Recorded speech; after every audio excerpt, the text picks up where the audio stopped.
This is a dialogue between J. Krishnamurti and David Bohm in Ojai, California, 1981. What would you like he and I discuss?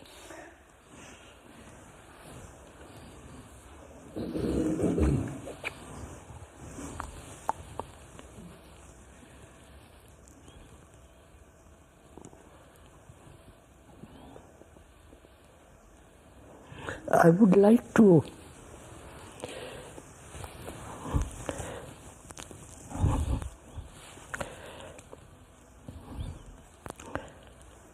find out why humanity has lost, it appears to me, a total lack of,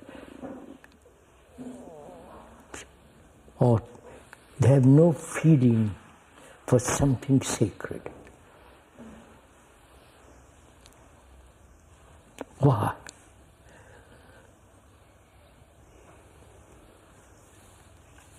I mean that one may not like that word sacred. Something far greater than all the structure and all the complexity of thought. What religions have put out is not sacred.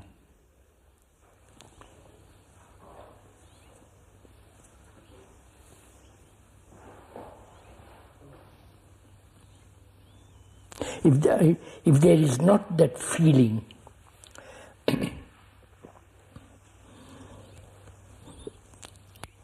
I think humanity is lost. That's what I feel that very strongly. Yes.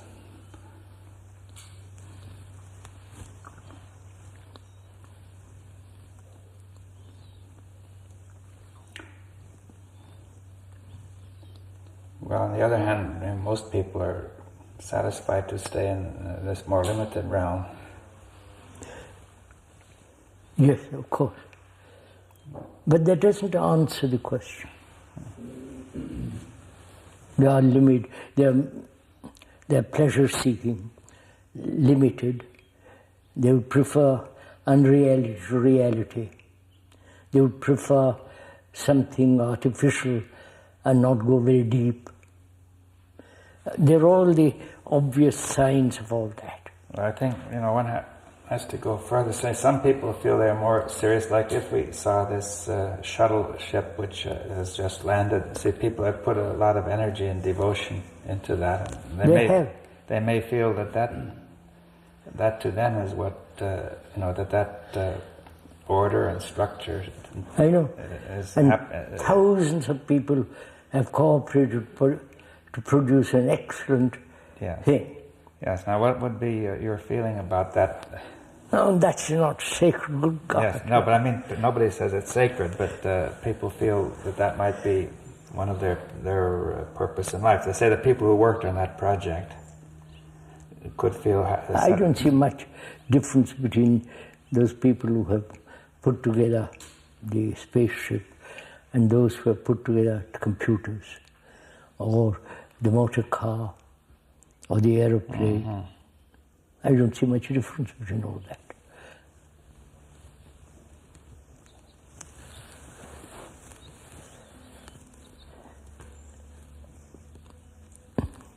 Is it, I'm just inquiring, is it those religions that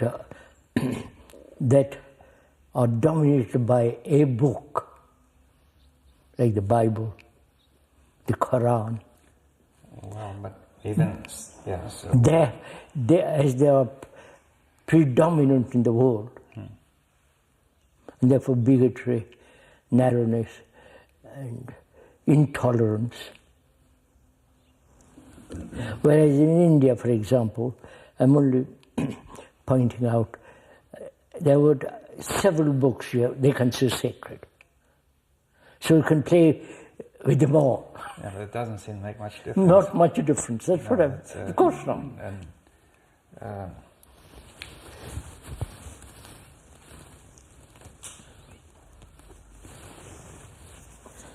So why?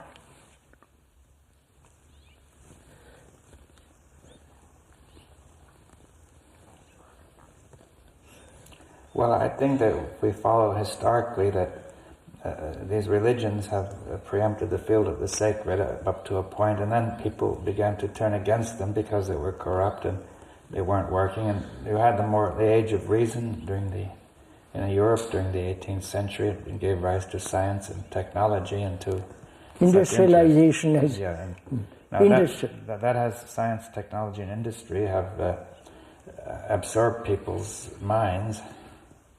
And there was the period when people thought indefinite progress would be possible. Yes, Victorian, yes, I know. And much of this remains, you see. So I think people feel that the whole notion of the sacred leads nowhere. Many people feel. No, they've more or less given it up. Why should it lead anywhere? No, or at least it doesn't have, well, let's try to put it differently, that they feel that it doesn't have anything in it. You see that... Quite. That... Quite.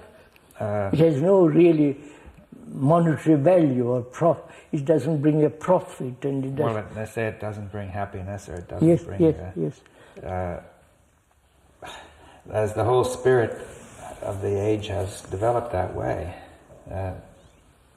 But did it exist before? Well, that I don't know, but people at least thought it existed. I mean, they believed in religion and they gave their religion high value. And some people felt that there was something sacred. We don't know, but some people may have had it.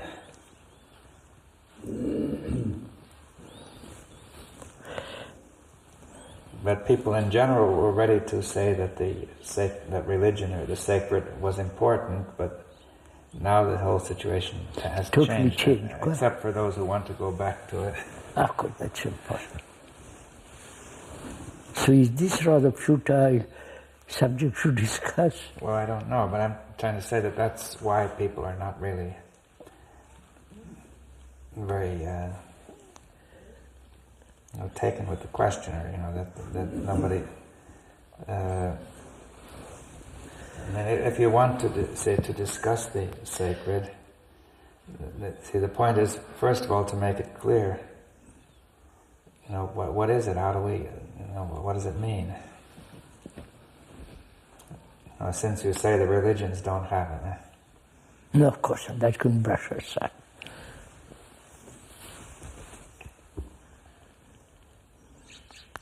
Surely it begins with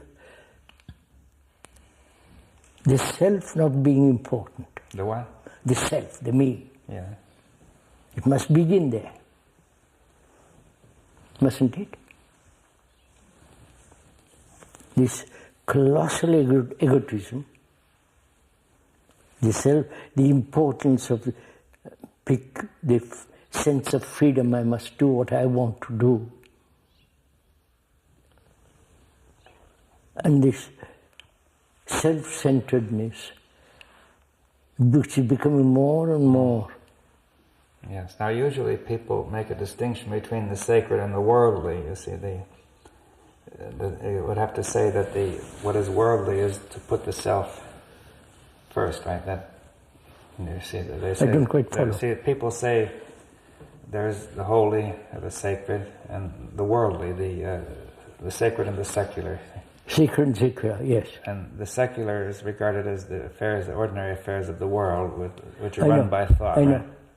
Now, one has to establish a connection and saying, why are they egotistic? You see, why are they self-centered? Right? See, well, I think that's fairly simple. Because at first it seems, you see, there are people in the world who cooperate, for example, to produce these things we discussed. But not everybody sees immediately that the question of the sacred is again the question of self-centeredness. Yes. I'm asking whether it is because we're all becoming more and more self-centered, and therefore losing the other.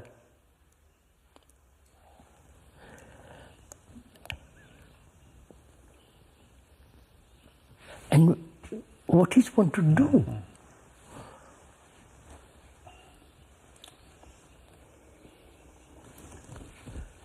You see, just to clear it up a little bit, if you take the communists, for example, see, their original purpose was against this self-centeredness too, like Karl Marx said.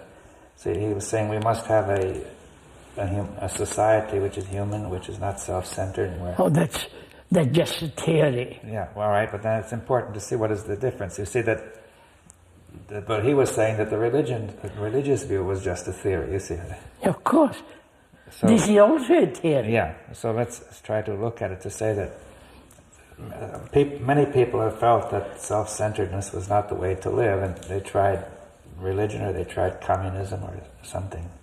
Now, see, can we focus on what really is involved? Oh, I think it's fairly simple. Isn't it?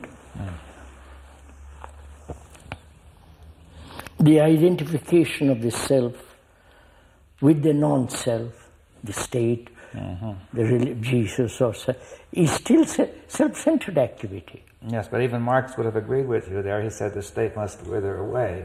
But of course. But it won't. It won't. I mean, you see, in some way he was overlooking something about the human nature. Which is the psychological structure of human nature. Yes, that's the key question. That is the real thing. That's the thing which they have mostly overlooked, right? Yeah. Like Freud looked at it, but possibly he didn't go very deep. Deeply, no.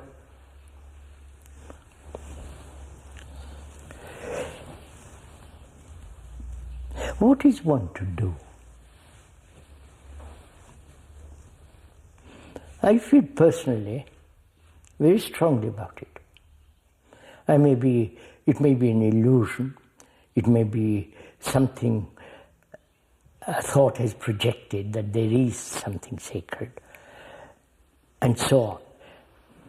But when one examined it very closely and very carefully, one knows deeply that there is something beyond all this thought, right? Which is sacred.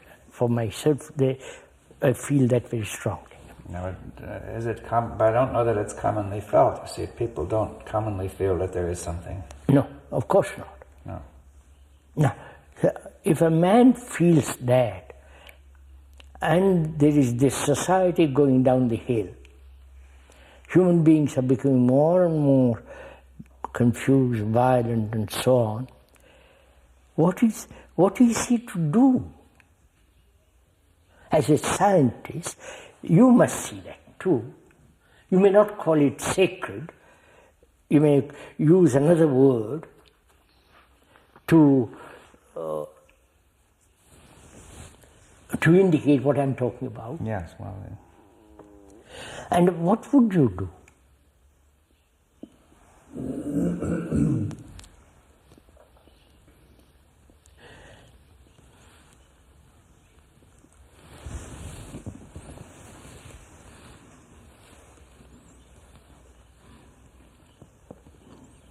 As a scientist,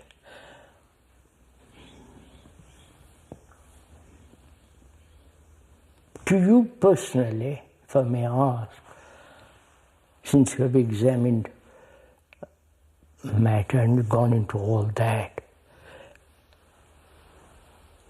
if you felt or realized there is something immense, something infinite,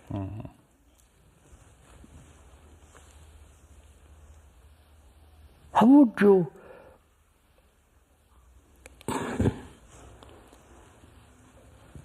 help another to bring this about?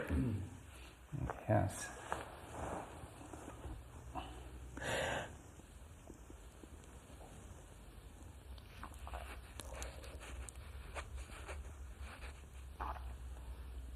Apparently, moment we can only cooperate,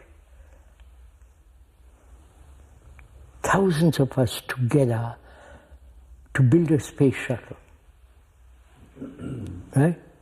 Well, yes, I think that the reason that cooperation is possible is that there is a well-organized structure thought which is highly orderly. Yes, highly orderly. Which really is correct. I mean, not just invented, but... No, it's correct. We agree. Yeah. And people have confidence in it. And they are ready to learn. It's not a fixed structure.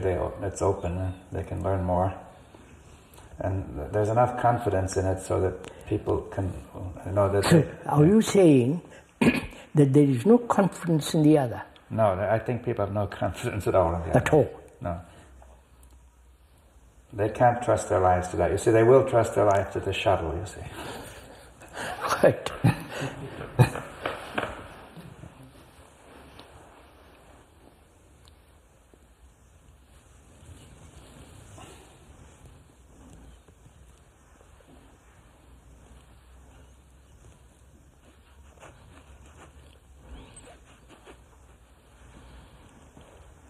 Suppose one is greatly concerned with what's happening in the world, and concerned about the psychological deterioration.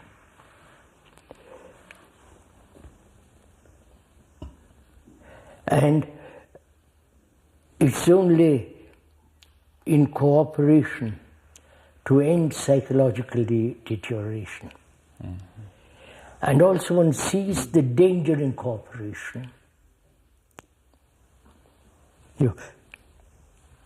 Because then we all get with about an idea, about a project, about an end to be gained, an end to be achieved, and so on, so on. One sees the danger of that peculiar type of cooperation. One inevitably comes to the point, what is a human being who feels about this very passionately? What is it to do? Just talk endlessly? That doesn't do anything.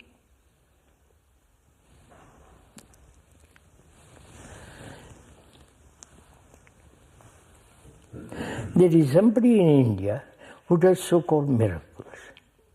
And I was told, if you stood for Parliament, for politically, he would become probably go beyond Miss Gandhi. Yeah. Because it's so damn popular.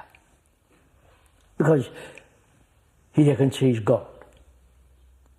That is, to them that's sacred. Which is sheer nonsense, of course.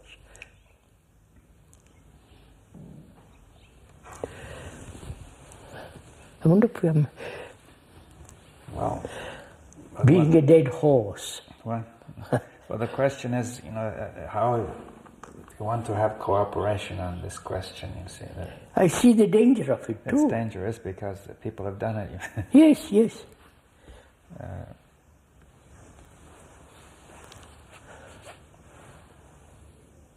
So is it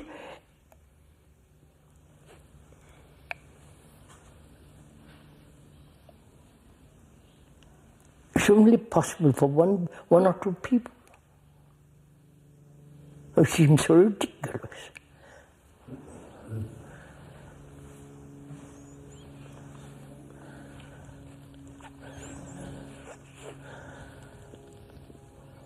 You see, there are several barriers. You see, one barrier is that there's a general belief among many of the people who are concerned that by rational thought alone, we can do something, that people will have confidence, and they might take the success of the shuttle as an example, saying that we should solve our human problems by rational thought also, right?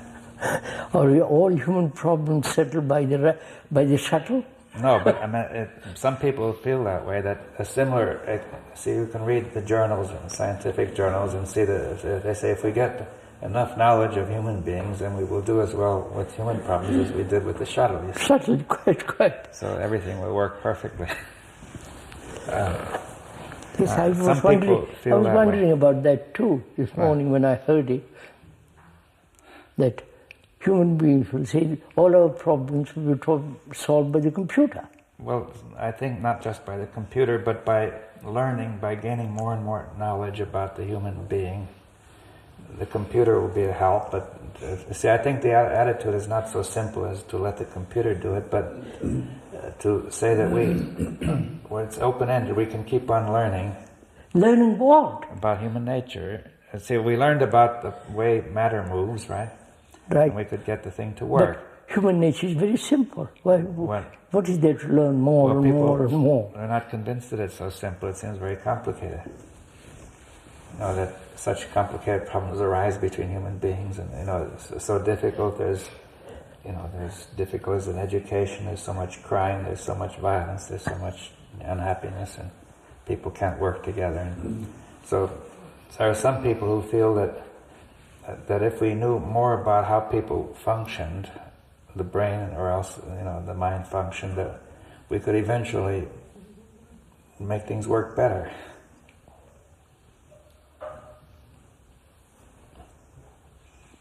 I've read several articles recently with that view in mind, right?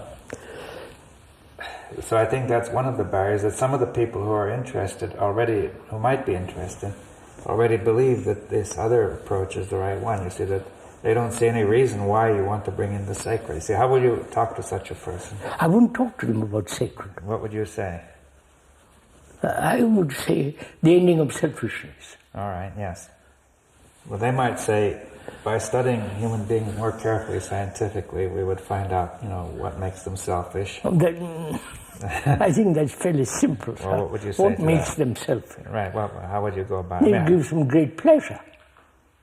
Well, though it has its problems, being self-centered gives them a certain sense of importance, certain sense of security, and so on, so on, so on. It's fairly simple.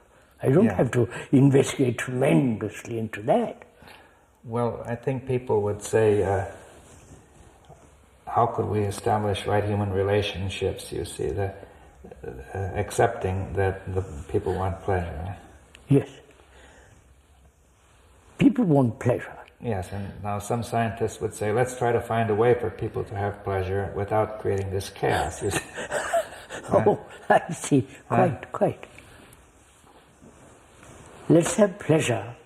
Let's pursue pleasure. Reasonable pleasure. Reasonable pleasure without creating chaos in the world. I think many people are thinking that way, that they would hope to do that. Are they really? Yes, I think so. They would hope to create a reasonably happy life, saying not just pleasure, but, good relationships and with a certain amount of pleasure and not too much pain. And they would say by understanding what it is between people that makes all the trouble, we could get rid of it. Just as we got rid of troubles in other areas, got rid of disease or got rid of, we may hope to get rid of cancer. Cancer, I understand all that.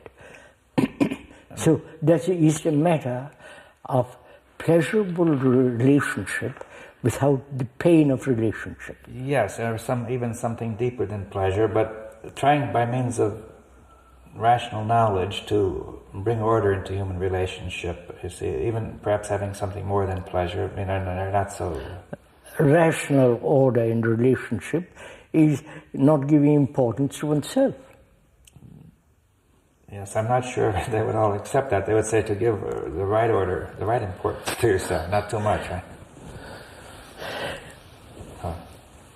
But see, I'm trying to say, if we're trying to communicate with people, these are the kind of confused questions you get into. We're quite familiar with all this. Yeah, and if you just communicate directly and talk about the sacred and getting rid of selfishness, then only a very few people are going to listen. Yes, I know this.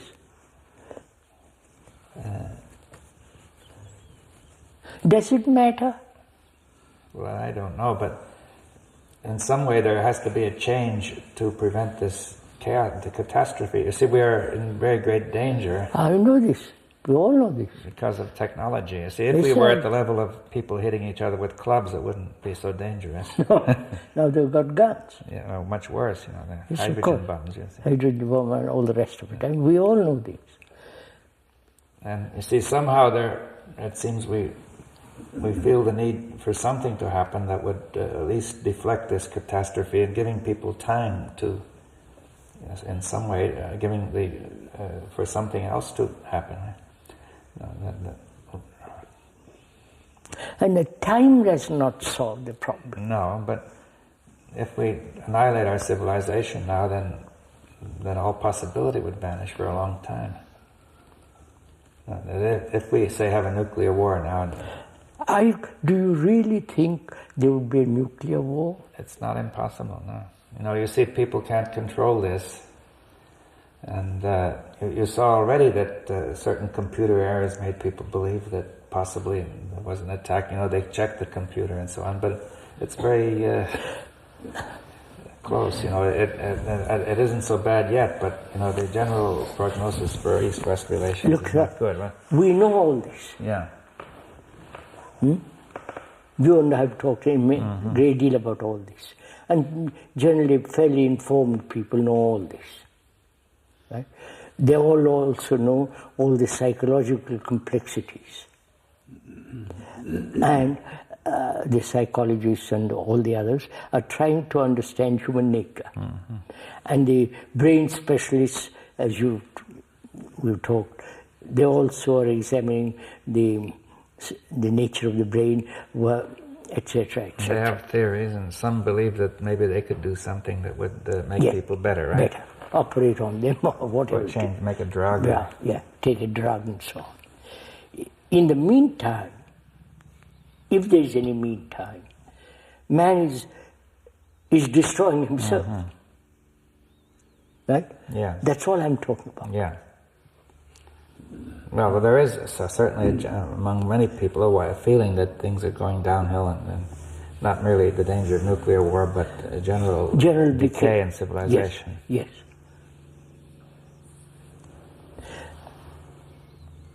And this decay,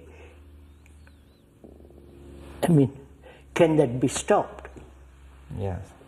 Apparently, no drugs, no technological advancement, no psychological investigation into the whole nature of man hasn't done that either, nor worshipping an external, not an external, worshipping something that thought has created. That hasn't solved the problem. Politicians can't solve the problem, not this. So, what is a man to do? Man, that he's an ordinary, average man who knows all about this. Well, I was wondering if it's possible for a creative impulse. You see, I think there's a man called Toynbee who some time ago said that great civilizations have started from early impulses that were highly creative, and they flowered and then decayed. Yes, and now, would it be possible that something would... That's what to me, that feeling of sacredness is the origin of this. Yes. Yes, you feel that way, but how can you communicate that is really... No, I don't think it can be communicated through argument, through words, through analysis, through all that.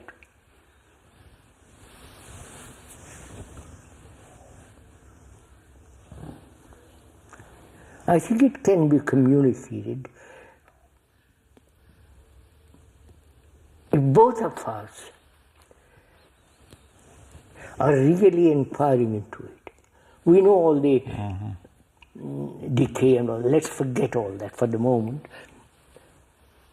If you and I could investigate or explore what it is that's really sacred. Because if that is the origin, that gives one the tremendous passion and energy. That is the new thing, new culture and so on. How would you and I explore this? Not go back over and over again, technology, religions have failed, every man, and so on. So let's put aside all that. We know that very well. We are quite familiar with all that. How would I explore it? Or it's not a matter of exploration at all.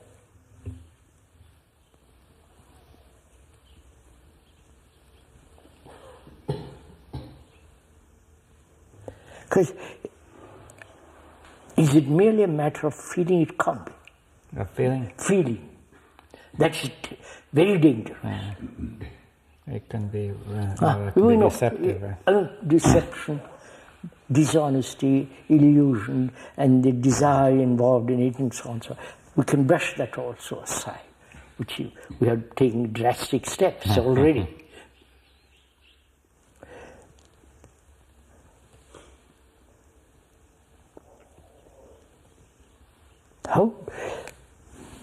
How does this thing flower?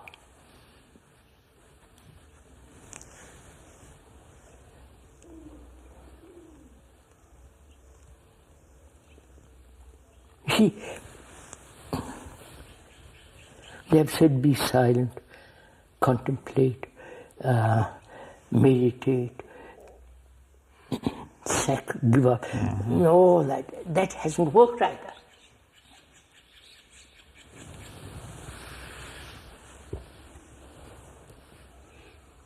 Well, it seems that in some periods of man's history there was a kind of natural feeling of that kind which began to flower, yes, and that it gradually began to decay later. And there's a sort of a vigor in the early civilizations. Oh yes. But what is that sort of vigor, energy? I should think that.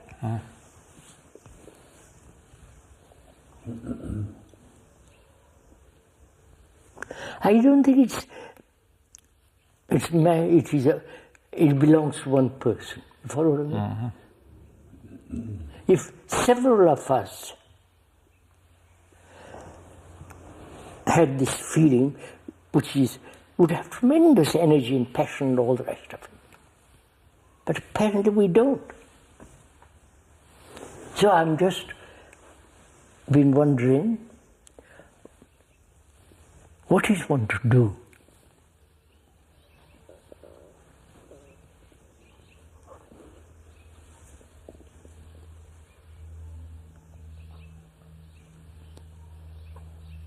If you had that passion and that sense of infinite, something sacred, how would you tell me about it so that I would have instantly the same flame that is behind it? That's really a question, not allowing time and all that stuff. That doesn't enter into it. I think time is the enemy of man.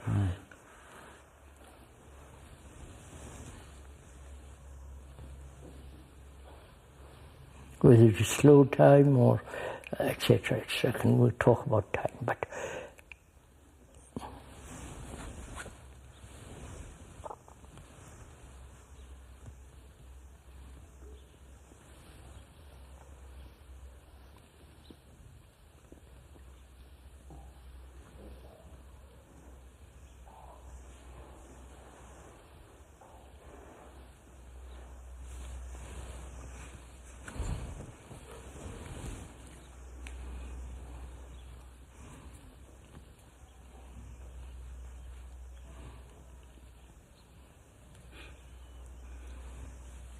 You see, it seems to me that thought becomes fixed in certain patterns or certain limits, and then the vigor, the energy is gone because no one feels that it's possible to go outside of that now.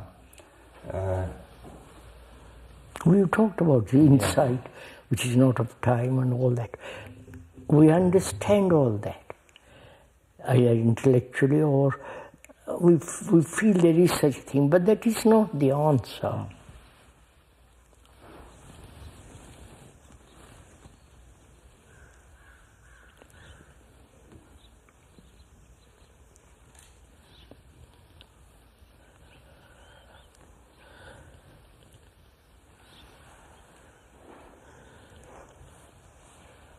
I wonder,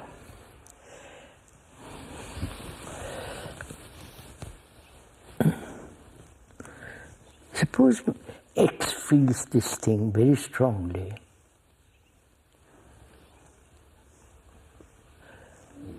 Is it possible to pass it on to another? To pass it. To say, look, give it to another. Or communicate it so profoundly that he captures it, it is in him. You know what I mean?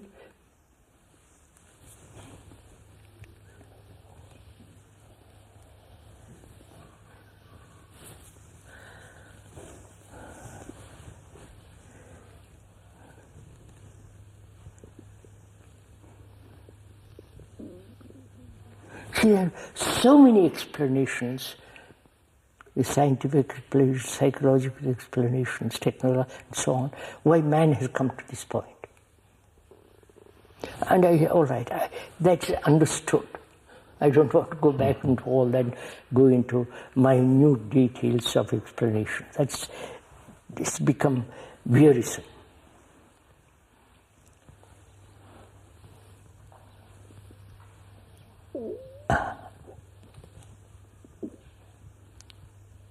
What is one to do?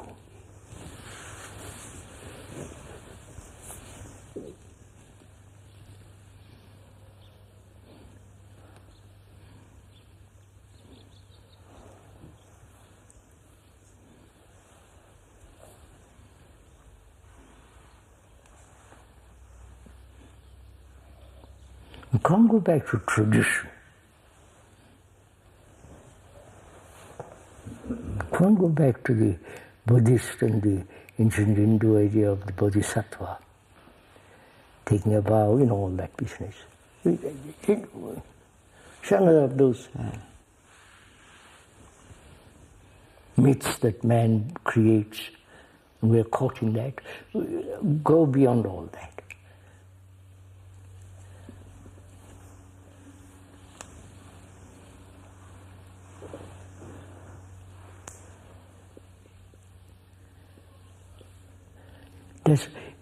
Is there anyone willing to go beyond all that?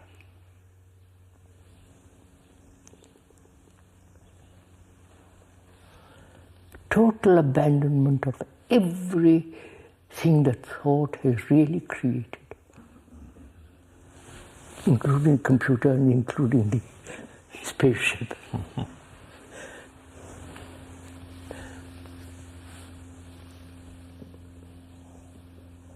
And including thought which has created the me. Is anybody willing to go beyond all that? That is the real problem. See, what is happening, as far as I have been able to observe, maybe wrong, we are so terribly satisfied with explanations. You know what I mean? The brain specialist give me information why we are like this, and somebody else. And this information may be also a danger. Yes, well, that's a point. You see, one could discuss, because one may say, okay, we have to go beyond the thought of the me, or the thought that gives rise to the me, but it's not so clear what you mean, why we should have to go beyond any other form of thought. Or whether the other form of thought is not part of the...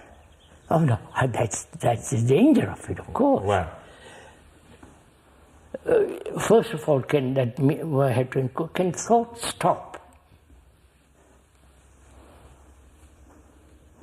I mean, we know thought can operate in the as a computer and the spaceship and all the rest of surgeons, but we're not talking about that kind of that.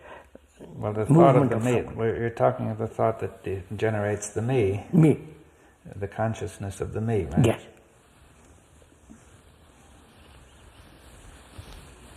And also that as long as that is there, the other kind of thought cannot bring order to the me. You see, that's the real question. That yes, yes, yes.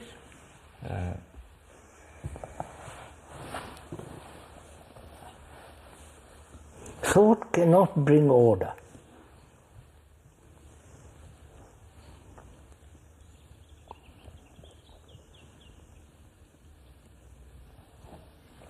Because thought itself is limited, finite, and its actions must be limited, and so on, so on. It's so clear.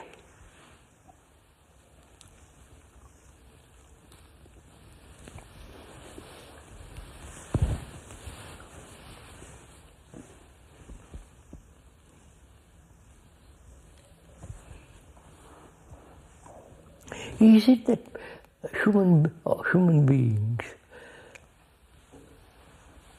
are incapable, basically, of letting go the self? Well, that's a question. There's no way to answer it. It's to know that. Huh? There's no way to know the answer to that. I mean, apparently, they have not done it. And but it doesn't follow from that it's basically impossible. I mean, always the first time. That it cannot always self. Well, what has happened? What is absolutely necessary? No, it has happened only to very few people. Yes. Well, I mean, we'll say it's extremely difficult. That's very unlikely, but it doesn't show it's impossible. All right. If you say all right, it may be possible. It may be possible. But apparently it hasn't happened. Now, because the me obviously is dominating the whole consciousness. See, if you ask to abandon the me, and then while the me dominates consciousness, it's not so clear what has to come about, right? Of course.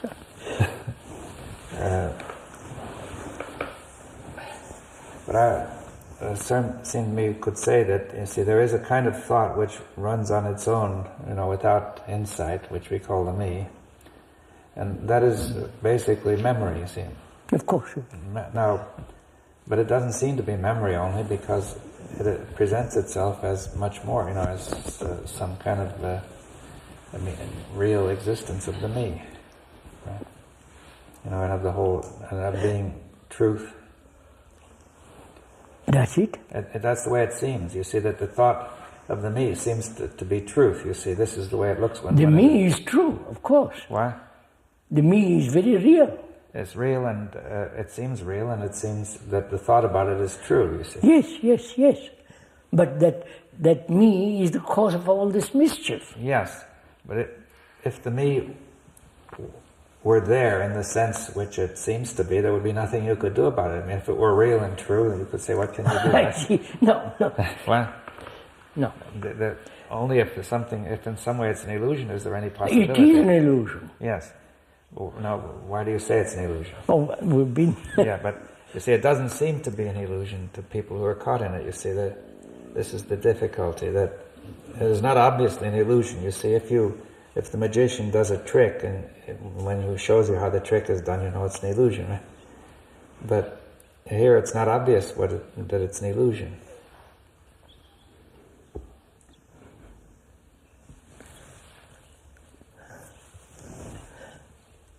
Why isn't it obvious?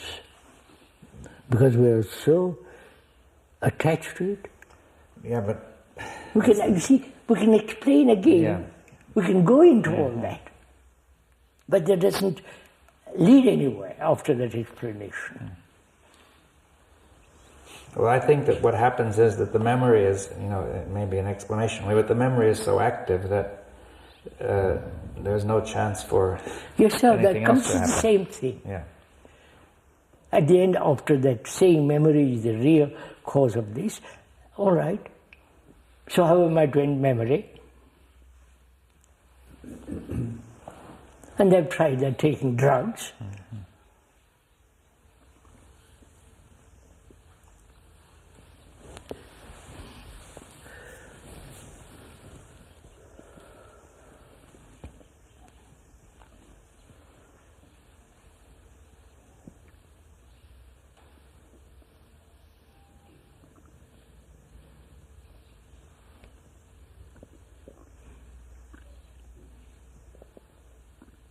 Is it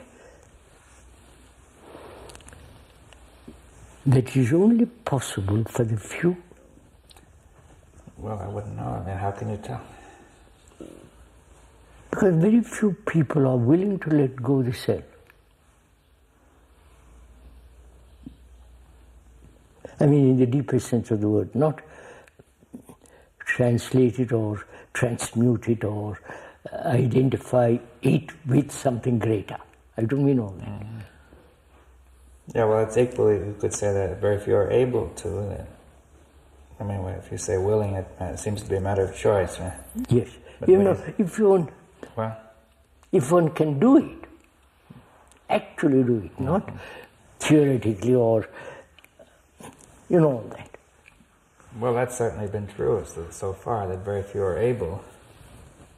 And even few, I mean, not very many even want to do it. But, of course. But even among those who want to do it, very few are able. To gradually reduce it to the very, very, very few. Which seems not right either.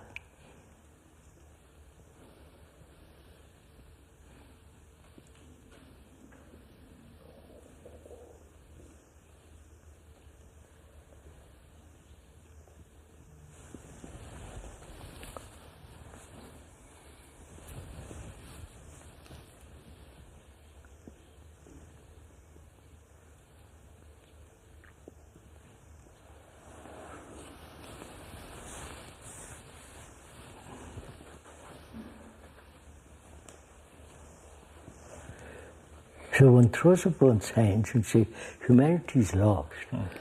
And one says, one retires into the Himalayas, into some monastery. And that's the end of it. That isn't right either.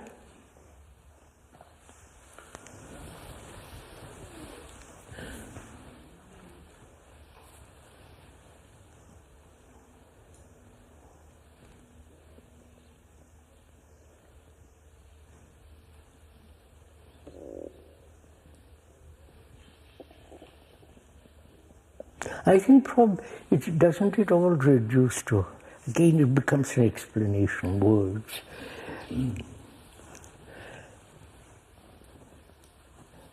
That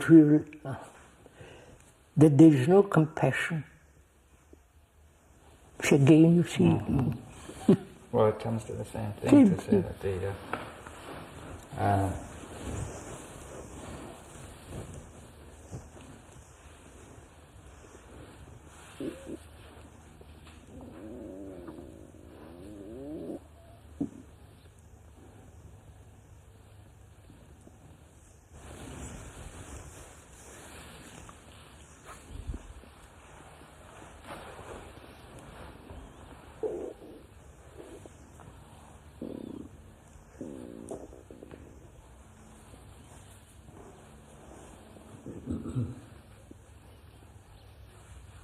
Suppose you had it, you have this sense of immense, infinite sacredness, infinite, timeless existence, state, or whatever word is.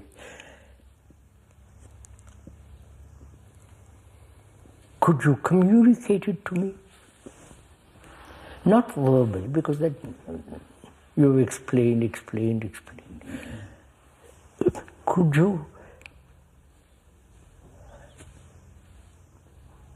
by your very presence, transform my consciousness? You know what I'm talking about? Is that possible? They say it's possible. But it is their possibility, as far as I've been observed, very, very limited. The vision of Christ, the vision of Krishna, you know, all that business.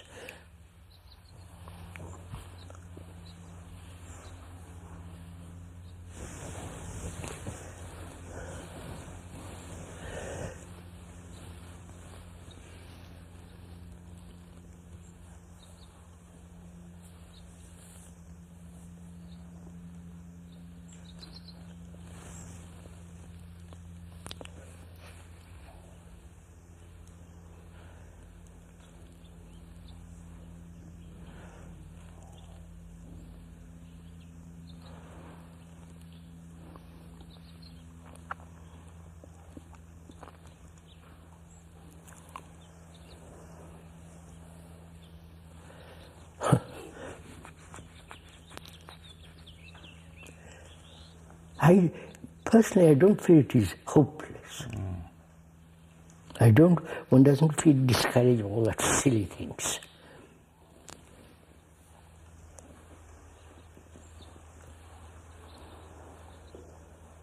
It has to be, it has to take place in people. Well, what do you mean by has to? I mean, I mean that it's going to, or that it will? It must. I mean, are you saying it's going to happen? After 60 years, I don't know. I mean, if you say it has to in the sense that order is required for happiness or order for goodness.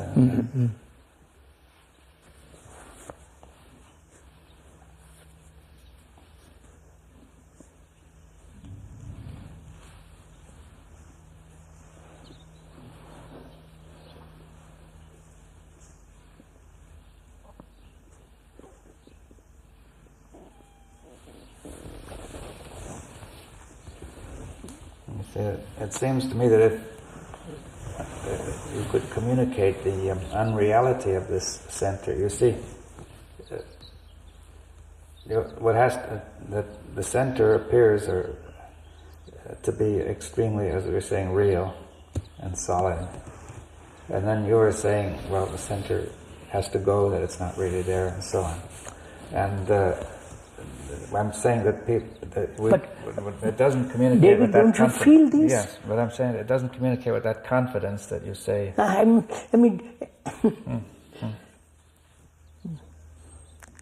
You are a scientist, you have examined, so on, so on.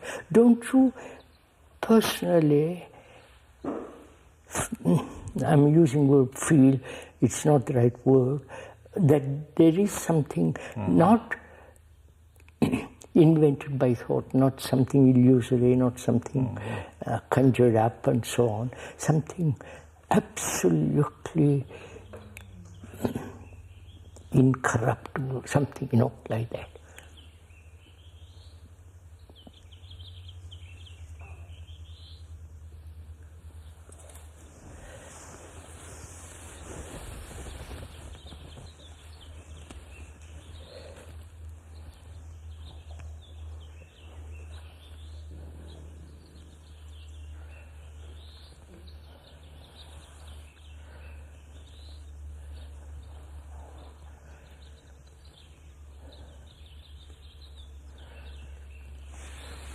So I feel also that, generally speaking, you could think that the brain has been damaged in some way. It's obviously it's been damaged. It's like somebody once told me that they had a theory about the damage. Epilepsy might be due to some early brain damage of a few cells, and it goes off into some complicated movement. Now, and see, there's an interesting thing about epilepsy that somebody has he's put probes into the brain with a radio transmitter on top connected to a computer. Now you can detect the epileptic fit starting in the computer, and it feeds an impulse back to stop it. Quite. So I wonder if the self isn't something like that it starts to build up. Of course, it starts to build up. Like this epileptic fit, but it doesn't go so far as to destroy consciousness altogether. And now, all right, you give me that explanation. Yes. And I'm stuck there. So explanations have done nothing. One question is whether you can give attention. It's possible to attend to this build-up, as instead of the computer attending to it and stopping it. Is it possible the brain can give attention to its own? Of course it can. Yeah, well, that seems to be the key to it. That you see, that what happens is that this thing starts to take over in a way a person is no more conscious of than the epileptic. You see. Quite. And but if he gives attention, he doesn't need the computer to stop it. Quite. But no computer would stop the ego. No computer. No.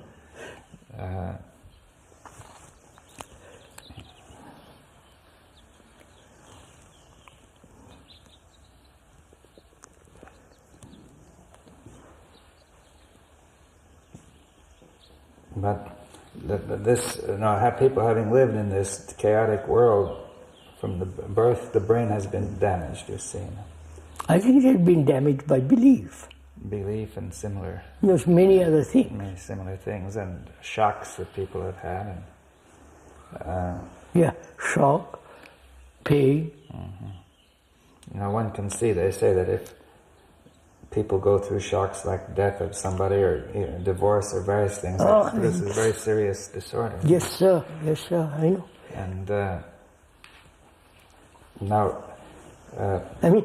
is there now, this is a different question perhaps, can the brain ever be in a state of not being shocked?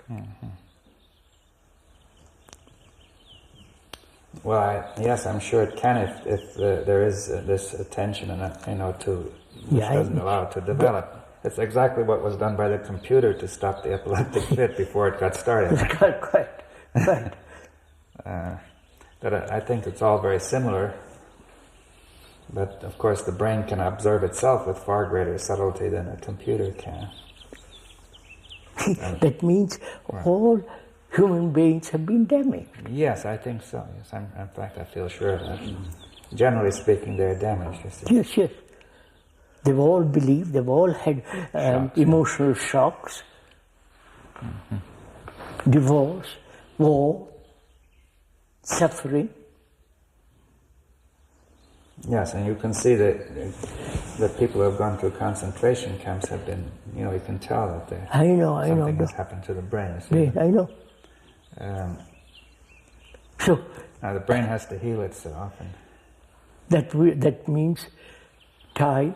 No, because you see, I think I said when we discussed before, I said the brain is infinite. Yes.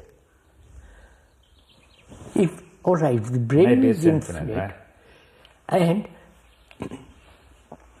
it has been shocked. And a shocked brain cannot apprehend or understand the infinite. Then what happens to the brain, to the human being who has lived and dies in great shocks, beliefs, and all the rest of it? Poor chap, you follow? Yes, well, again it comes to the notion that some few have not been shocked so badly. Yeah, exactly. Most human beings are terribly shocked, wounded.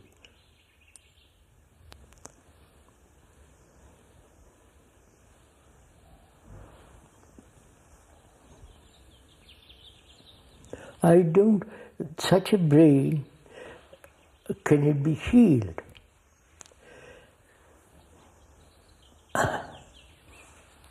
Or can we educate ourselves not to be shocked? Not by taking drugs and all that stuff, resisting and be completely enclosed. I don't mean that. I understand that. There are two questions. One is not to be shocked. The other, what about the shocks that already have been done? Yes, already have happened. And would the one, if you understood what it was not to be shocked, would that also help heal the shocks which are there? I think it would. Yeah, that's an important point. That is the important point. You see that? I think the person, if we talked about a brain which can never be shocked, if one can understand that, I think the shocked brain would be would be healed. It would heal the shocks which are already there, you see, because it wouldn't be shocked by whatever is recorded in the brain. Yes.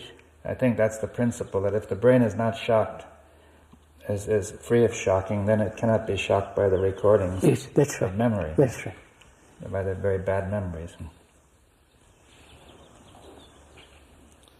Well, first of all, why does the brain get shocked? Yeah. Because in a way it's not alert, it's not ready for what happens. Right? It's not set up to deal with what happens. It's not only set up what's not to happen, but culture may have destroyed it. Well, that's one reason it's not set up ready, because culture has produced fixed ideas, right? Fixed beliefs. The whole... No fixed habits. See, if a person has a fixed habit of thinking or action, then he's not ready for the unexpected, right? It comes and it shocks him. He's confidently moving along in his accustomed way, and something else happens that overturns everything. He's disoriented. Of course. Then the brain damages itself.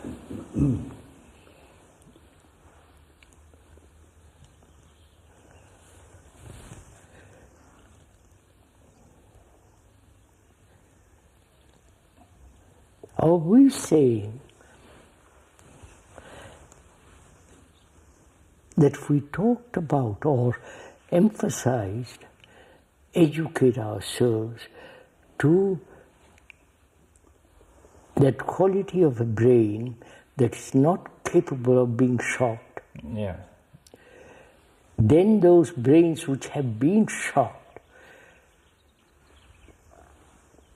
their damage would disappear because they understand the other. Yes, well, I think that is right. That's true, that if the brain is able to meet any shock, see, the danger of memory is that it will produce shocks again and again. Of course.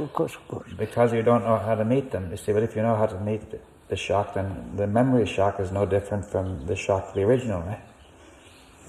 We go back again to the question of not registering, not recording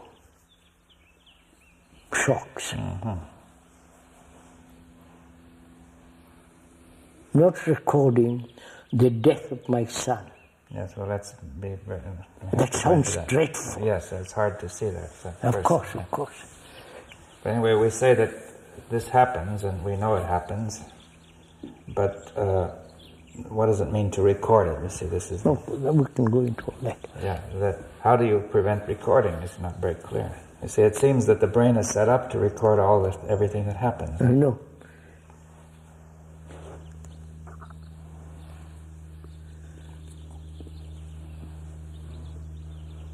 Not to record is to stay with that which is happening without any movement away from it. Well, that's not clear, the connection. You see, for example, in walking through this room, you register where the furniture is and so on. Of course. That doesn't seem to cause any trouble. Right? No. Now, there's some things you register which are emotional shocks, and they are entirely different, right? So... is death, psychological demand for security, psychological sense of having no fear, and so on. Those are the factors that create damage. Yeah, they're very intense factors. Right? Yeah. They overload the brain, but they destroy the cells. The memory of them overloads the brain. Yeah. Yes. That's what I mean. That if they are recorded, then when the record is replayed and replayed again and again, it gets stronger each time it's replayed and recorded again. Of course. So it becomes very strong, and then begins to damage the brain. It's like an piece of electronic equipment that's overloaded. It can be damaged. Quite. Now, so you see, in terms of the computers, they would say that the hardware can be damaged when the thing is overloaded, right? Right. But the brain is able to heal its hardware, whereas in the computer you should get another part to replace it.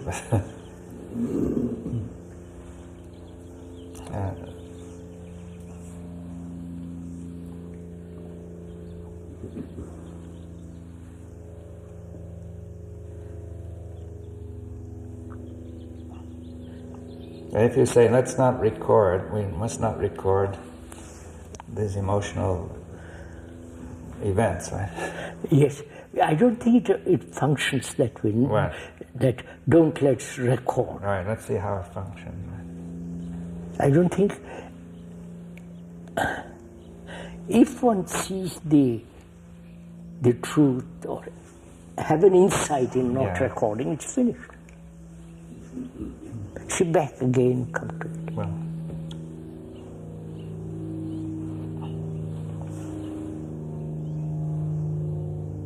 But what is the nature of this insight? I mean, we know it. It has nothing to do with time, memory, it has to do entirely with perception, without the observer and so on. Yeah.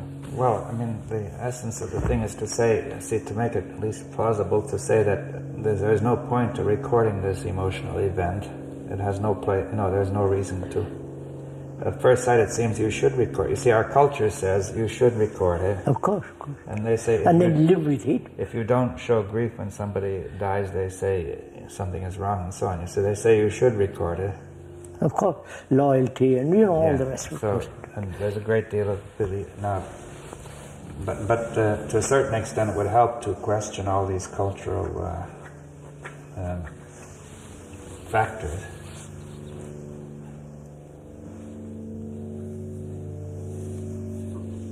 See, we have said just now, if we could educate ourselves, in quotes, not to be shocked, either we become very hard. No, we don't mean that. No, I don't mean that, of course, that's true. Then we say, how am I to educate myself to have no shocks of any kind? Well, I think I would begin by questioning the thoughts which make me accept the notion that I should record these shocks. You see, that I've had a great deal of conditioning to that effect. Right? Of course I will. Yeah, but I know, for example, I can remember, when I was young, I was educated to believe that if I hurt myself, if anything happened to the body, you must become very disturbed and shocked. So I used, because my parents would become that way too, hysterical. Yes. And then I remember once I cut off a large part of my fingernail, and I was very worried. And my uncle came in. He was very matter of fact, and he just, by his very manner, he communicated to me that there's no point to it, worrying about it. And all the fear disappeared. You see, Quite. And I could see at that moment that fear was not necessary. See, right? Physical fear of bodily hurt is one thing. Yeah. That's fairly simple and fairly easy. But the principle is similar. Similar, but psychologically not to record. But it's the same principle. It's the same principle, but it's not possible with people. Well, I think that it may be possible if people could see that the principle is the same. You see that? Because people also, our culture makes a big division between the psychological and the physical. Of course. We're back in the same old. Yeah.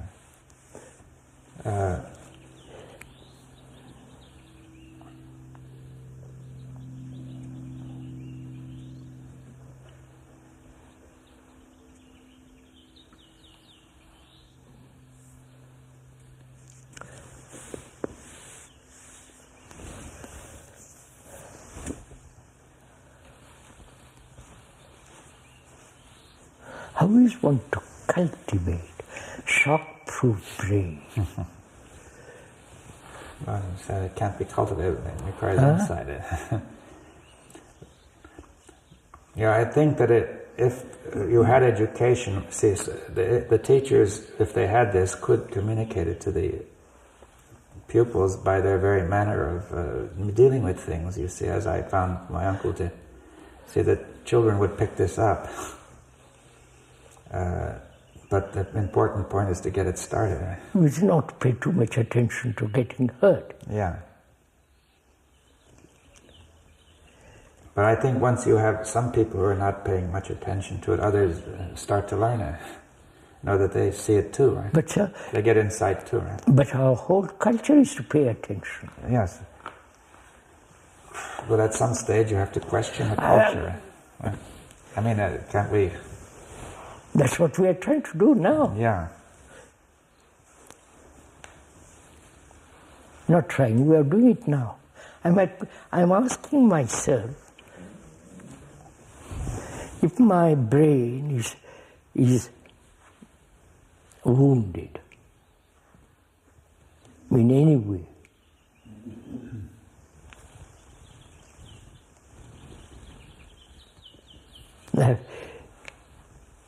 Probably I've had many shocks, but somehow they have not been recorded. Or I may be deceiving myself, but I don't think I am. But I think that the notion of not recording almost stands by itself, independent of whatever may have happened to you. I mean, it makes sense. You see? Yes. One can see that the minute you start to record it, and then it replays and comes back and builds up. You see, and such things happen in the electronic equipment. They call it feedback. You say that there's some simple electrochemical error that starts to take place that starts to damage the brain. You see. No. What is the factor that will prevent the brain being damaged? Well, not to allow the shock to build up. You see, not to. All right, not to build up. And that means not recording it. No, that means not record. All right, wait, let's stop there a minute. Is it possible not to record? Well, that means to stop the activity of memory, you see, to make it subside, right?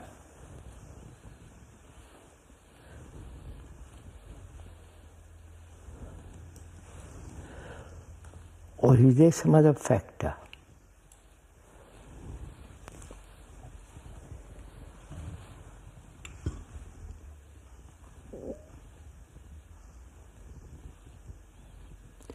Is it, I don't want to use these words, is it not to be identified? Yes. With the body, with the form, or with the mind, right? Or with the mind, or with the incident that's or the feelings, right? Taking place, which is hurting, not to identify yourself with it. Yeah, so if you say you're not identified with the feelings of the body or the mind, right? Yes, I'm saying that. Yes.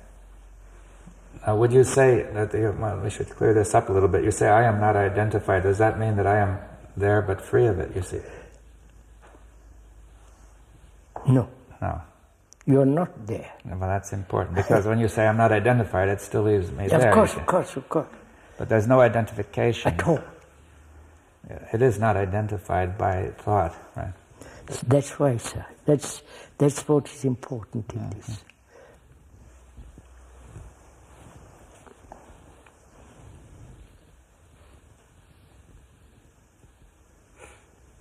The sense of no fulfillment, no identification, and the lack of identity, roots and all that kind of thing. Yes, well, that's part of our culture. Yeah. And that's what I'm saying. Identity means, literally being always the same. You see that? Right? Yes. That this is always necessary. See, if you say that I'm the body, I'm always the body, you see. Of course. And without it, there's no me, right? And now,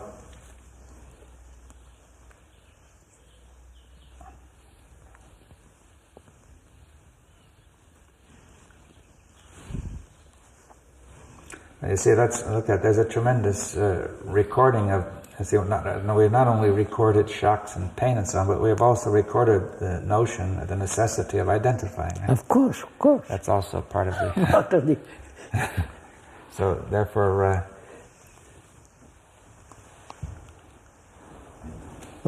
Why does one identify with a nation, with this, that, the other thing? Why? Of course, obviously, it gives you security. It gives you a sense of permanency. It gives you, you have roots somewhere. And we are cutting at the very root of it.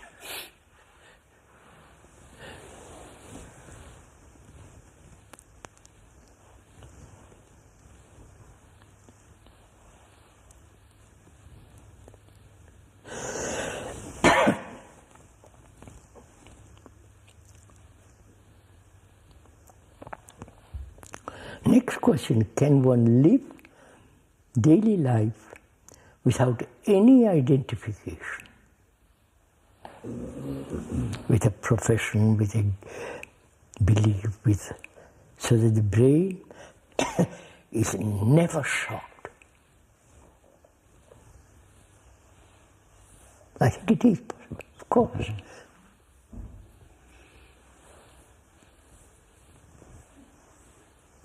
Yes, it's identification that holds the brain in a fixed rut, which makes it unable to meet something new, and it gets shocked. So I'm asking, is it possible to live in the modern world, daily life, without any identification? Of course, the average man says, what nonsense are you talking about, and all the rest of it. But a serious man who's gone into all this pretty thoroughly, when he puts that question to himself, of course he can. Now what makes you say, of course you can? Either it's a personal fact, or an acceptance of an idea which has become a fact. What do you mean has become a fact? I can accept some idea and work at it, say I'm that. But I'm not, that you can brush it aside completely. It is possible. Of course it's possible.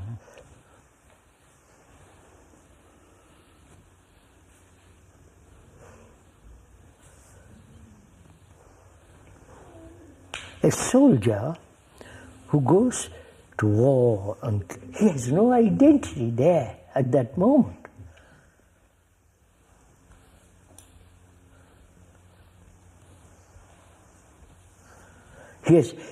Because he has no responsibility.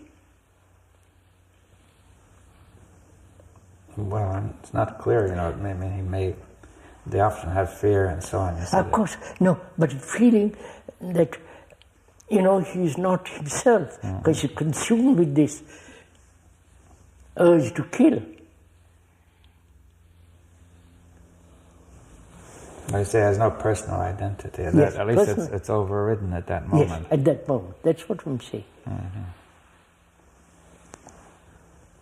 And also, when a missionary goes to all this, goes through terrible periods and so on, for him the identity doesn't exist, but his identity, he has identified himself with Jesus or with X, Y.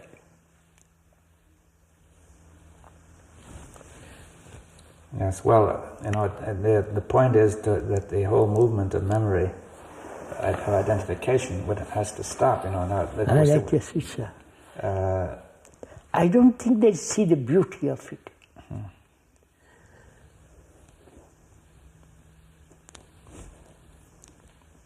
The beauty of non-being identified.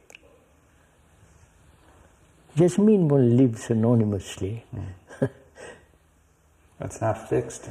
Huh? You're not fixed to anything. Yes. You see, because to identify you would have to be always the same. Of course. Now, if something changes, then you're ready for it. You're able to meet it because your mind is not fixed on the past. Yes.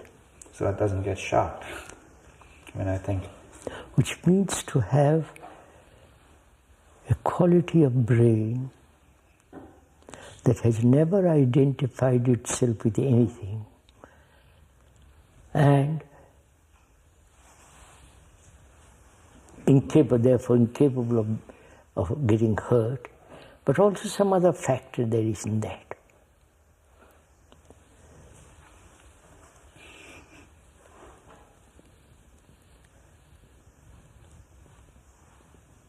If it is infinite, as it is, then time doesn't exist. And therefore, the person doesn't exist.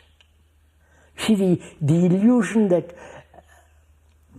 I am because I'm identified.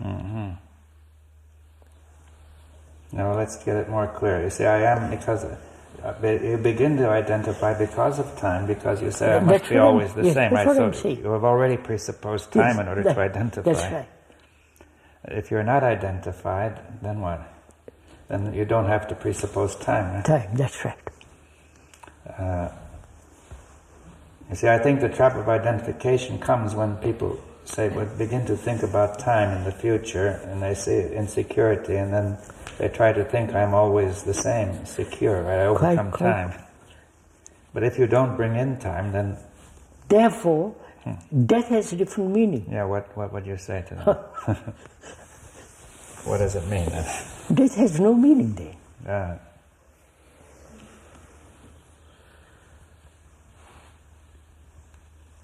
If I identified myself with this body, with all the memories and shocks and all the rest of it, the brain damage, then death becomes a terrible shock.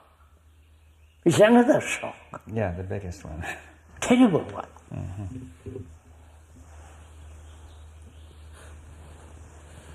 But if there is no identification at all, and therefore a brain which is which cannot be shocked, death is nothing. Death has no meaning, really, actually. Thank God we're going too far. Let go. Suppose we go back to the question of time, you see, which, man has somehow taken up time, which is useful, and extended it into the psychological domain. Of course. And now that has caused a lot of his misery, because he sees the future and he's afraid what's going to happen. Things can get worse, right? I can be hurt. Right? I understand. Would anybody listen to this? Yeah. Well, possibly so. I don't know. You see, it's very hard, right? Imagine this. Anybody who's in business, any priest, the Pope, the ordinary man who's full of my house, my property, my wife, my business, all that being repeated over and over and over again for a million years. Would he even listen to this? Or he's already so damaged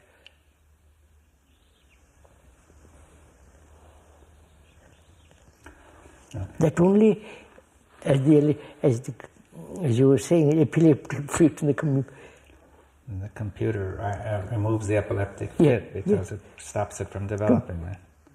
But this is too complex for a computer. Right. I can't go to the computer and say, clean my brain, please.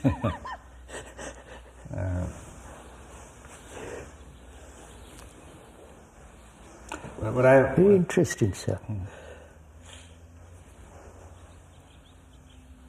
To have a brain that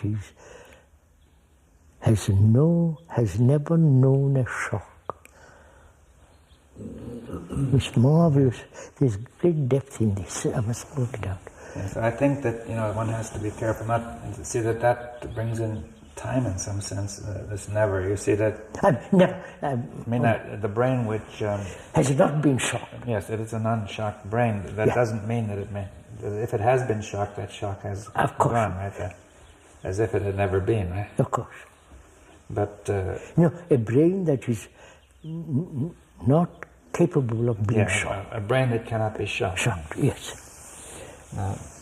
And therefore, any shocks that it once may have had are as if they had never been, right? Because it cannot be shocked by past shocks. Yes.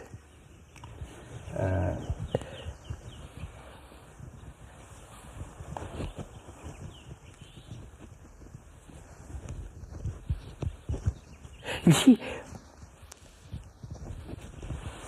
one may have had a shock, or one has a shock, and one says, I'll cut it out. But that's not it. No. I'll go and I'll shut it out by thinking about something else. Well, you see, I think that this computer analogy is interesting, because what it does is it makes a movement which prevents the shock from developing, the fit from developing. So the slightest sign that it's starting to move toward a fit, the computer makes a move and it turns it the other way. Quite. So the thing is ironed out, as they say. Now, the point is that before the brain is shocked, there's an alertness, awareness, which, as it were, already deals with that, so it doesn't build up, it doesn't register, as you say. But I can't carry a computer about with me all but my the brain life. is infinite. It already has this. The brain has the supercomputer in it already. You know?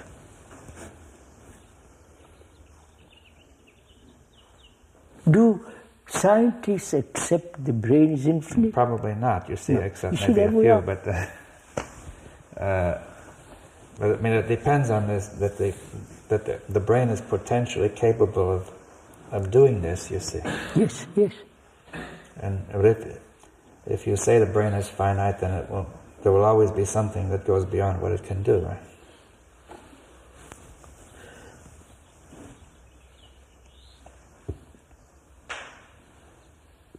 We are asking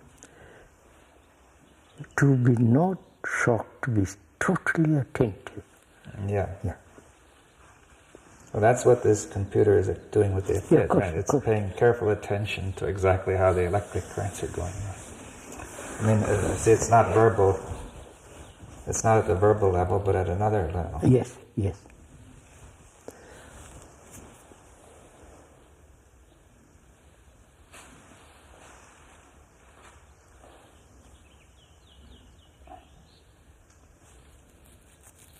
What time is it?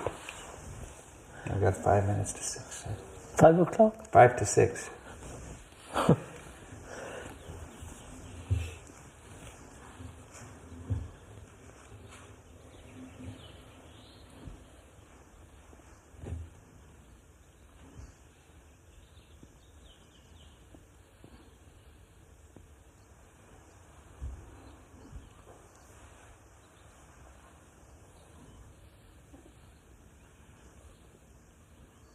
See, the brain that is free from shocks, it's only such a brain can find what the origin of all that.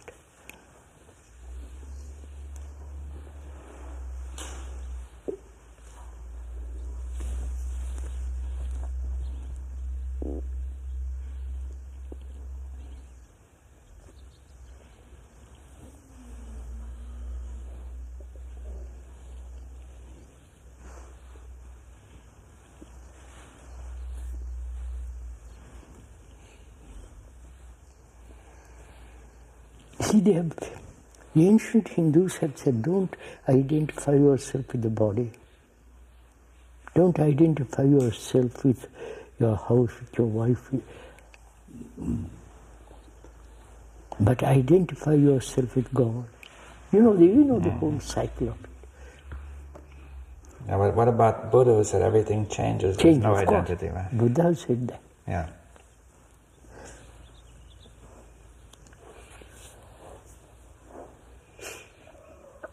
But he said it, but now, of course. I mean, I worship Buddha is permanent. Yeah, he's permanent. The moment you say I'm a Buddhist, I was finished.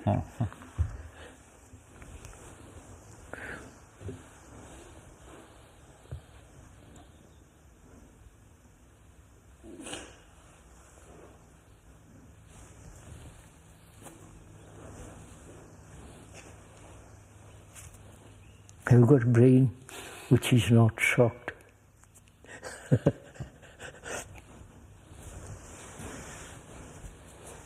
Very interesting question, that. I think we better stop, don't you?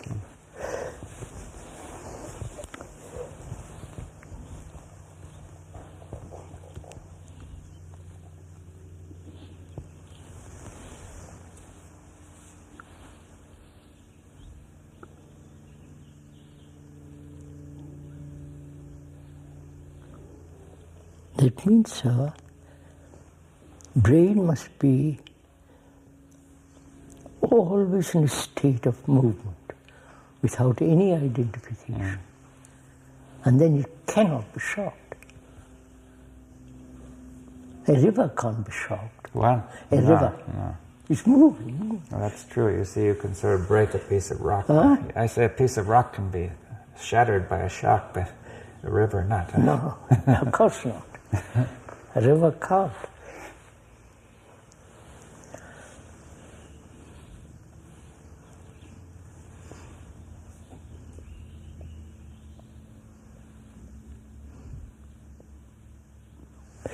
Stop, sir.